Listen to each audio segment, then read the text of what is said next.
Hello everyone and welcome back to another video from Wake&Tech. In this video, I'm going to show you how to turn on dark mode on your Fyers application. So let's get started right away. First of all, open up the Fyers application on your device, and if you haven't logged in already, proceed forward with using your credentials to log into your account.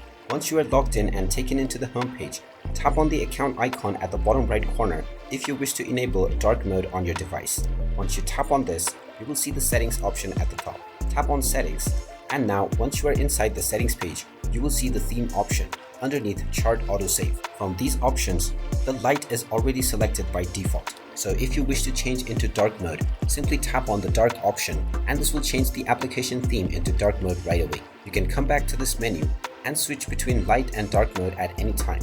And there you have it. That is how easy it is to turn on dark mode on your Fyers account. If you find this video helpful, make sure you hit that like button and subscribe to our channel if you haven't done so already.